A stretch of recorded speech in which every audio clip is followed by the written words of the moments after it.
sequência, vamos dar continuidade às nossas apresentações. Então, a segunda palestra de hoje vai ser do professor Geraldo Chechel, chama ele de Chechel.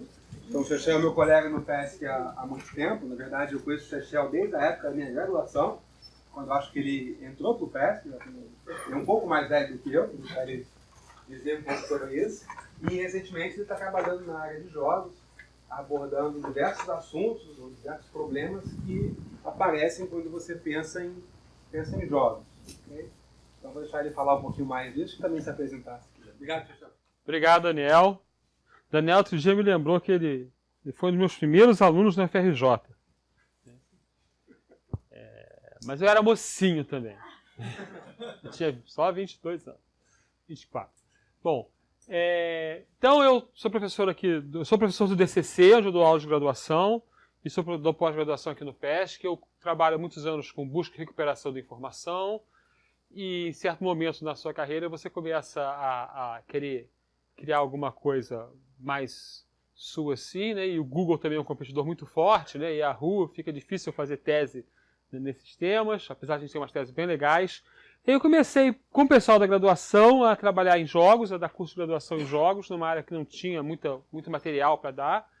Mas de algum tempo para cá eu comecei a fazer pesquisa e agora a gente está já com algumas teses defendidas, algumas dissertações defendidas, algumas teses em andamento, publicações, e eu acho que isso tem dado certo e vocês vão ver aqui qual é o meu caminho, né?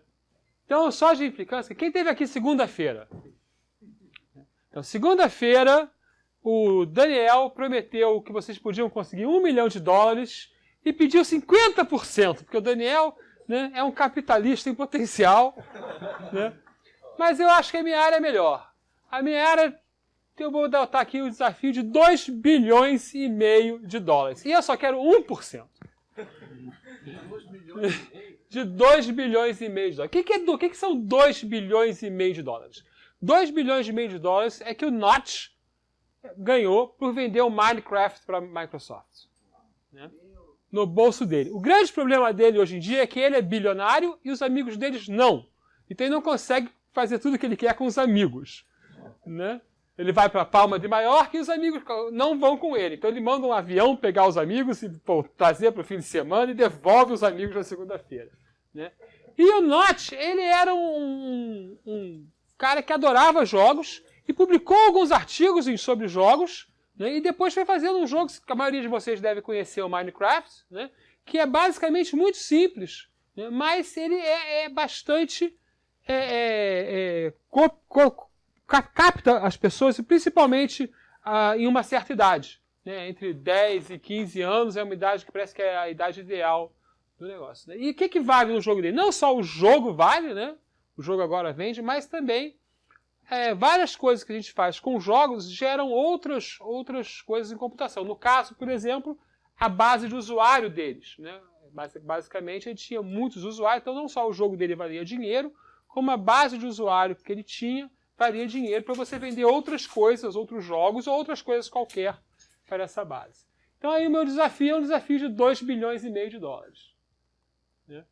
O mercado mundial de jogos é maior que hoje que o mercado de cinema, é um mercado na ordem de $140 bilhões, essa é a última pesquisa da Newzoo, né? O mercado brasileiro era o maior da América Latina até a crise, hoje ele é o segundo, ele caiu um pouco, ele é de $1,5 bilhão aproximadamente de dólares, o México é $1,6 bilhão, nós éramos $1,7 bilhão, alguma coisa assim, e caímos um pouquinho.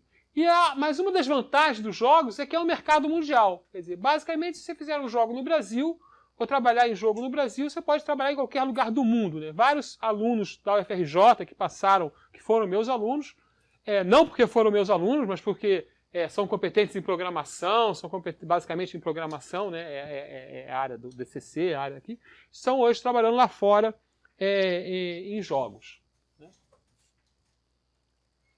Então, o que eu desde o início pensei, esse termo agora, finalmente apareceram cursos nos Estados Unidos sobre isso, né?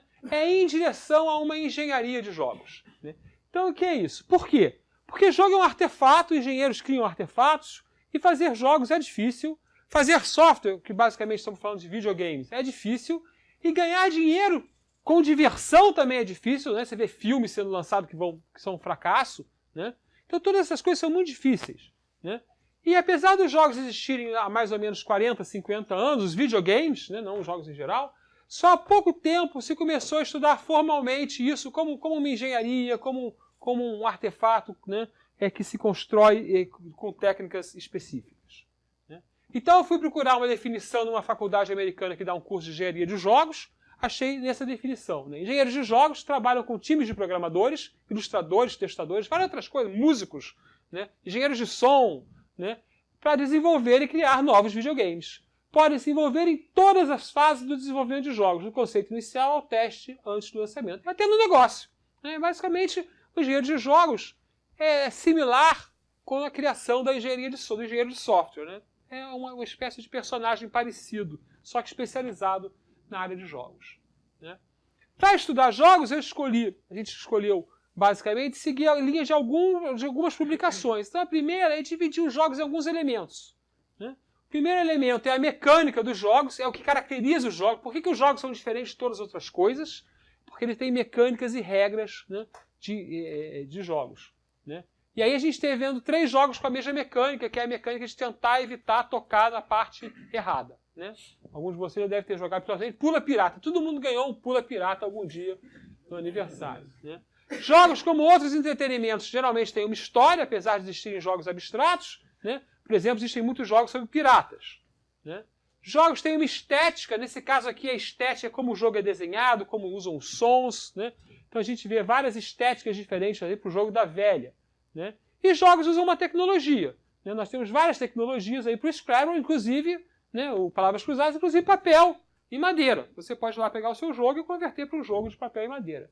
Só que o interessante é que essas coisas se misturam. Né? A tecnologia que permite ter a mecânica, que permite mostrar a história, e tudo isso junta com a estética. Né? Quando o Mario pula, é uma mecânica, e o pulo do Mario tem que ser bonitinho, né? Não pode ser cheio de paradas, né? Tem que ser suave. Então isso é a parte legal dos jogos para fazer eles funcionarem. Né? Por outro lado, outra publicação muito influente dividiu os jogos basicamente entre onde a gente pode manipular. Tá? Então chamou, aqui é outra palavra, a mesma palavra com outro significado. Então a mecânica é tudo dos jogos que o designer pode mexer, e basicamente a mecânica se divide em estruturas de dados e algoritmos, mesmo que elas sejam físicas. Né? Uma peça é uma estrutura de dados, e andar com a peça no tabuleiro é um algoritmo. E no videogame é tudo estrutura de dados e algoritmos. Lá do lado de cá, tudo que o jogador sente, não só o que ele vê, mas as emoções que ele sente.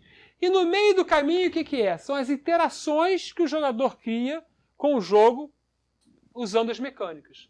Então, enquanto uma mecânica do jogo, por exemplo, é andar ou correr, a dinâmica é fugir porque você teve medo. Ok? Então, basicamente, usando essas duas grandes filosofias, assim, grandes divisões que as pessoas trabalham, e outras como retórica procedural, que aparecem nos nossos estudos, né, a gente vai criar o nosso trabalho. Né? Envolvendo várias áreas. Então, muito do que a gente faz, por exemplo, é modelagem, é simulação. Algumas coisas são tipicamente de engenharia de software, outras são tipicamente de linguagem de programação. Muita inteligência artificial, né? A gente quer caminhar bastante por esse lado. Né? Algumas coisas são neurociência, deve entrar um aluno agora trabalhando com a parte de entender como o cérebro funciona durante um jogo. Né? Algumas coisas são... A gente tem que ir lá na psicologia, entender instintos, compulsões, emoções. Como é que a gente faz... Engraçado, né? A gente, de certa maneira, do mal, vamos dizer assim, mas é importante para a gente que o jogador continue jogando. A gente não pode fazer um jogo que o jogador abandona. Mesmo que quem escreve um livro não pode fazer um livro que a pessoa larga o livro no meio do caminho. Então tem comportamentos de reforço que a gente tem que estudar, né? E até no nível ético, né? A gente não pode fazer um jogo que seja tão viciante que a pessoa não saia do jogo, né? Então não coma, não vá ao banheiro e tal, que já aconteceram até mortes no mundo por causa disso. Né? Por exemplo, vários jogos de videogame agora, você está jogando há muito tempo, hein? Não está na hora de dar um descanso? Né? Porque você está 2 horas jogando, não foi nem ao banheiro, está 2 horas jogando assim, então dá um descanso aí. Né? Então o que nós fazemos no Ludus? Né? Eu vou tentar trabalhar em cima desses 6 aspectos. Né? E vocês vão ver que cada trabalho que a gente faz, ele acende algumas luzinhas aí ou não. A gente trabalha com modelos dos jogos, com o processo de criação dos jogos, com o que acontece enquanto as pessoas usam o jogo, a avaliação estática ou dinâmica do jogo, né? Bots, né? bots, né? E teoria, né? Que às vezes a gente precisa de uma teoria nova para poder escrever alguma coisa. Né? Então, por exemplo, na área de misturando, teoria parece muito, porque muitas vezes a gente tem que tentar uma interpretação nova e ver as coisas de um novo jeito. Em modelos, o que nós temos? Primeiro, a ideia de criar dentro do grupo, né, várias ferramentas que permitem design melhor de jogos. Isso implica em você poder modelar o jogo, poder gerar jogos automaticamente, poder instrumentar um jogo para tirar dados do jogo e analisar o que aconteceu durante o jogo, fazendo data mining. Né? Poder ver jogos que não existem ainda acontecerem de alguma maneira simulada. Então isso tudo a gente quer fazer e alguns trabalhos que vocês vão ver são nesse sentido. Né? Uma coisa que a gente está fazendo agora, já tem um artigo publicado, é estudar uma ontologia de mecânicas. No caso, o aluno está fazendo uma ontologia de mecânicas dinâmicas e emoções, está publicado só mecânicas de jogos de tabuleiro. No sentido que eu posso criar ferramentas, até automatizadas, né, ferramentas computacionais, para a pessoa estudar, olha só, eu tenho essa mecânica, o que vai acontecer? Essa mecânica gera tal emoção. Né? Meu jogo está muito... seu jogo tem 18 mecânicas, ele está meio complicado. Né? Você devia diminuir a quantidade de mecânicas, dar uma espécie de sistema que se chamaria antigamente de sistema especialista, né? Sistema de apoio à criação e análise de jogos. Né? Na área de modelos para a criação, a gente tem um aluno de doutorado estudando como fazer jogos de negócio, como criar jogos de negócio a partir de estudos de caso criados tipicamente na área de administração e economia. Então eles são criados de um jeito que permite o debate. A gente quer usar esse mesmo texto que foi criado para usar um debate para criar um jogo, um videogame. Ele já conseguiu... por acaso ele estava trabalhando comigo, procurando o tema, e ele foi contratado para fazer exatamente isso. E a gente, então vamos criar esse modelo e tentar criar ferramentas para ele. Outro aluno está também fazendo a mesma coisa, só criando jogos baseados em processo. Então o que ele tem é uma metodologia e algumas ferramentas que você coloca lá um processo BPMN e fala, eu quero um jogo de aventura. Ele fala, então o seu jogo, seus personagens são esse, os seus passos são esse, você tem um caminho aqui para seguir no jogo de aventura. Então não quero um jogo de aventura, não gostei. Eu quero um jogo de first person shooter. Aí ele vai também criar. First person shooter geralmente não é bom para um processo legal, né? Mas já teve um aluno dele que fez um jogo de processo acadêmico, onde se você matasse a secretária, você conseguia o documento. Aí a gente falou, olha, não é bem isso, não é bem essa a mensagem que a gente quer passar.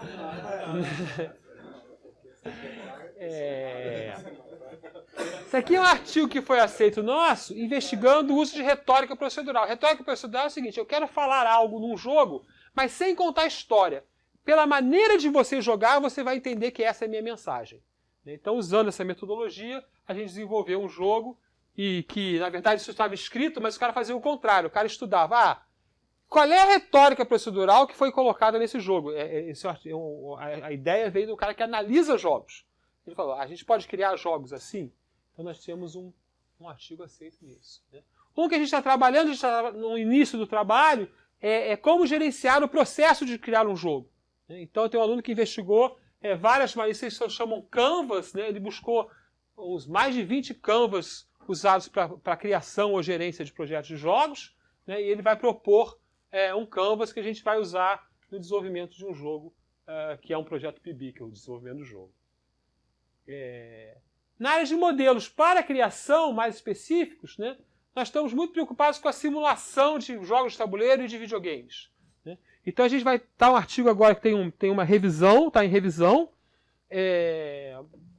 onde teve duas perguntas, mas teve muito problema de inglês, na verdade, que a gente não conseguiu fazer a revisão do inglês antes de mandar. De simulação de jogos baseados, no final não foi em rede de Petri, mas o trabalho inicial era em rede de Petri. Né? Então a gente pode pegar uma teoria bem matemática, né, como redes de Petri coloridas, né, e ele chegou a fazer um trabalho bem grande sobre isso, e gerar lá uma simulação de um videogame. Né? E aí você pode estudar propriedades desse videogame do tipo, será que uma fase está muito difícil, precisa de mais inimigos, menos inimigos, e entender como ele funciona. Né? Nós temos outro trabalho do mesmo tipo, onde a gente pegou uma ferramenta chamada Machinations, onde ela é gráfica e ela não permitia você criar subrotinas. Então, por exemplo, se você tivesse 10 fases parecidas, você tinha que desenhar a fase 10 vezes. E a gente pegou o Ruby e que é uma linguagem onde você pode estender a linguagem, estendeu criando Rock Nations, né? Onde você pode criar sub-rotinas. Né? Então isso aqui, por exemplo, aqui não, aqui é o desenho de um diagrama completo. Um diagrama é composto de uma fonte, duas pools, depósitos, né? E dois edges ligando essa fonte ao depósito. Isso, por exemplo, foi um trabalho de iniciação científica. Né? Foi bem legal. Né? Agora acabou de ser defendida uma dissertação de mestrado, onde a gente pegou uma linguagem que descrevia jogos de carta, colocou nessa linguagem dados, então passou a definir jogos de cartas e dados, então teve que mexer no compilador, mexer na estrutura da linguagem, mexer no interpretador. Né? E, em cima disso, a gente fez jogar automaticamente e avaliar automaticamente as partidas jogadas. Então a ideia é que depois de você jogar, sei lá, 1000 partidas, você saiba, olha, essas partidas têm drama, não tem drama, elas acabam ou não acabam, tem muita troca de líder, e aí você pode mexer nas regras para tornar as partidas mais divertidas. Né? Misturando modelos, teoria e avaliação, tem justamente esse trabalho, que foi uma dissertação de mestrado e agora está evoluindo para uma de doutorado, onde a gente tenta medir valores estéticos dos jogos. Né? Então esse é um trabalho bem legal, o autor está ali de vermelhinho. Né? Ah, tem até retrato dele. Ó. Tem até a fatia.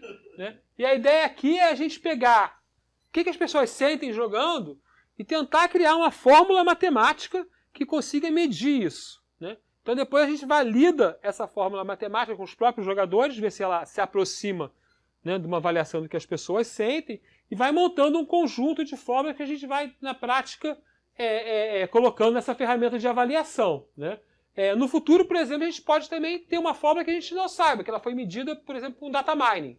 Gerei uma rede neural que mede num jogo quanto ele é divertido, ou quanto ele dá medo, e coisas assim. A gente tem uma aluna que está começando agora vendo a influência de cores, por exemplo, nas emoções, que nem tem transparência.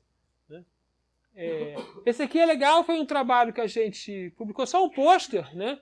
Porque foi muito inicial e o aluno teve que largar esse trabalho porque teve que fazer uma tese que servisse para o trabalho dele. Né?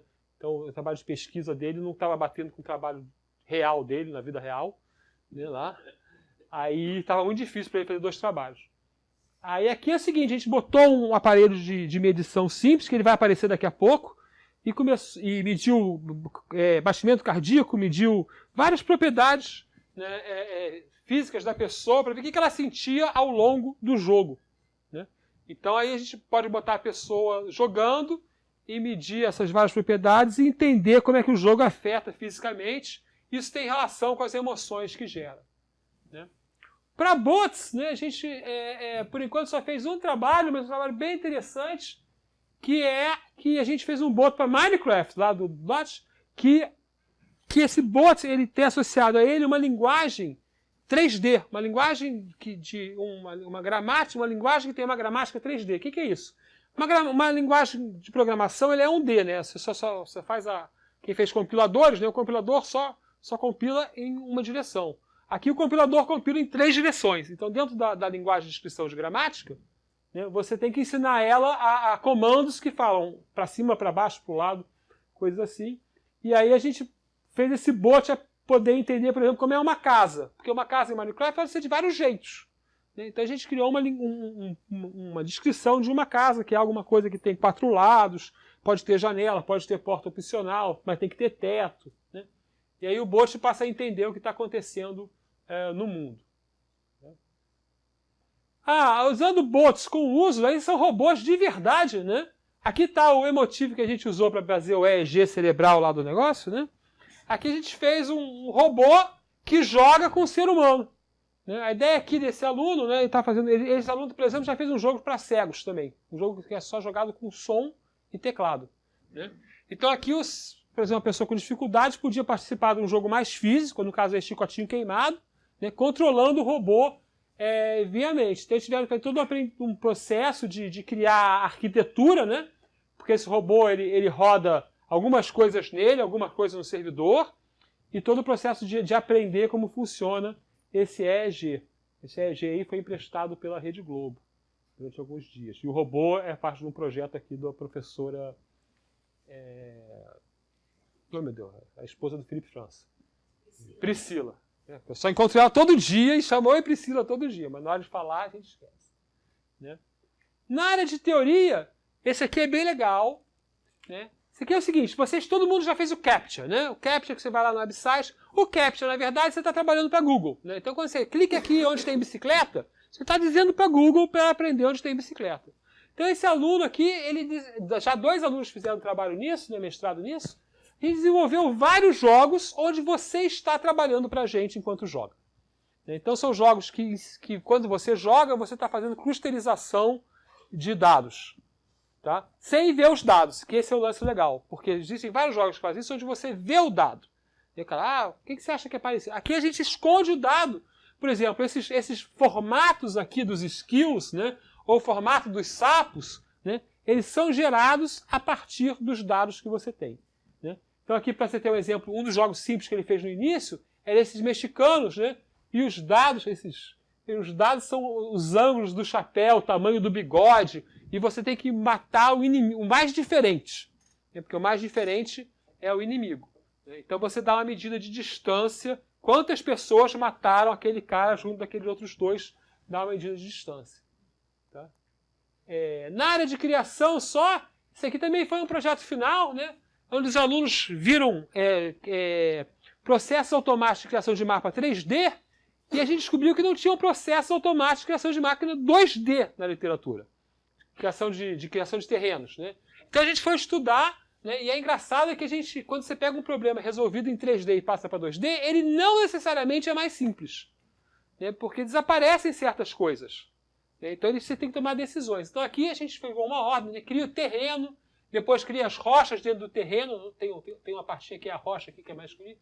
Aí cria os labirintos, aí dentro dos labirintos, aí joga água, a gente descobriu que tinha que jogar água feito chuva, aí a água vai pelos cantinhos e no final bota a vegetação perto da água. Aqui é um jogo que a gente fez por causa de um projeto, esse jogo no final a gente não lançou, né? Mas por causa de um projeto de combate ao mosquito da dengue.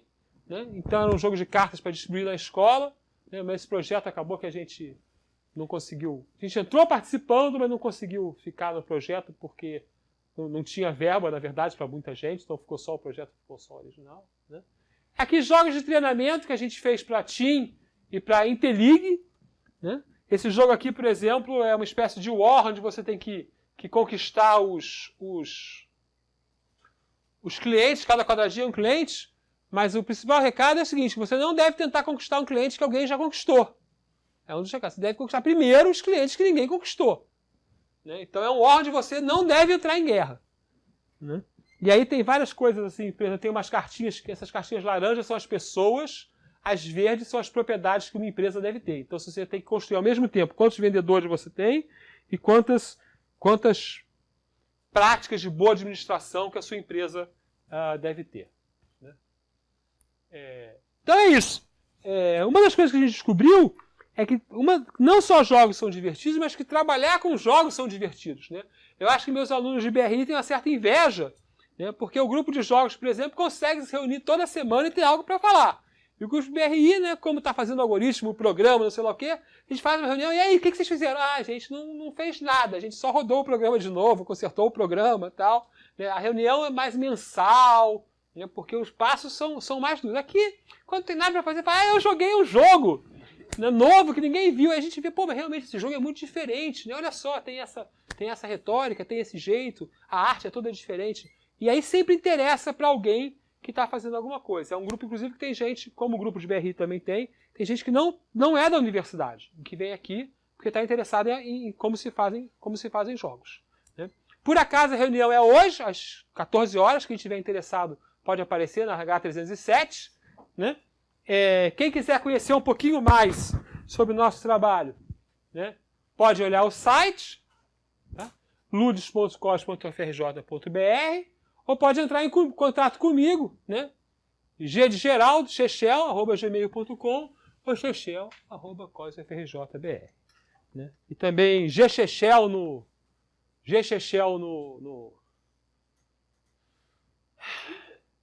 Twitter, sou Chechel. No Twitter eu sou Chechel, porque eu fui um dos primeiros a fazer. E, lamentavelmente, toda hora mandam coisa pro meu tio lá no meu Twitter, meio complicado. E Gchechel no Telegram. Então tá à disposição. É isso. Obrigado, Chechel.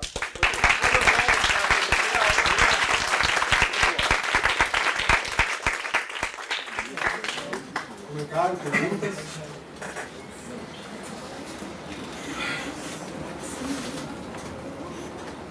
Perguntas, comentários? Eu tenho um. Você falou que também estuda como os jogos são feitos sistematicamente. E ultimamente tem tido algumas polêmicas, porque a indústria de games tem se mostrado predatória para o ponto de vista do funcionário. Vocês estudam alguma forma de como melhorar a produção de um jogo? Quer dizer, essas formas aqui tornam mais fáceis produzir um jogo. Né? A questão de predar o funcionário, né? Ela não é só da indústria de jogos. Né? Então, assim, vamos dizer assim, a gente não se preocupa muito, não que não se preocupa, não, a gente não estuda, né, a relação empresa-funcionário. Né? O que não quer dizer, por exemplo, que eu não pudesse estudar isso numa orientação para informática e sociedade. Mas a ideia é que a gente evite uma coisa que acontece muito, que é o desenvolvimento final do jogo ser muito crítico, ser muito pesado para o funcionário, porque houve erros de projeto, né?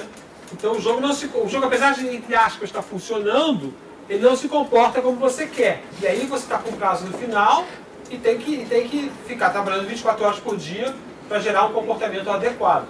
Então a nossa crença é que essas ferramentas, né, permitam que você evite o ajuste final ser todo no final, que o ajuste final possa ser transportado no início. Então, por exemplo, dificuldade é uma coisa que acontece muito, é reconstrução de cada fase do jogo.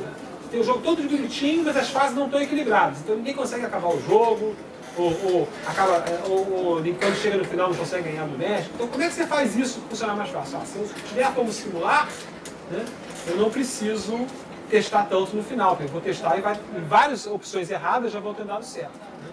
Outra questão hoje o teste de jogos basicamente é feito com pessoas. Então a criação de bots que testem o jogo automaticamente, né, é muito importante. Para você deixar lá o bot jogando, né? E isso é uma coisa que a gente está tentando caminhar nessa direção. Mas, além disso, a gente precisa... o que acontece, nesse caso desse bot, né? A gente tem um simulador, né, de jogos de progressão. O simulador de jogos de progressão é o seguinte: você descreve o seu jogo lá, ele fica jogando sozinho indefinidamente, só que você está testando só o jogo, a mecânica, não está testando se foi mal programado. Então, aqui também é importante. Por exemplo, em vários jogos você chega num lugar e não consegue sair. Não porque o jogo em si não deixa você sair, mas porque você ficou preso entre duas cadeiras e não tem como voltar.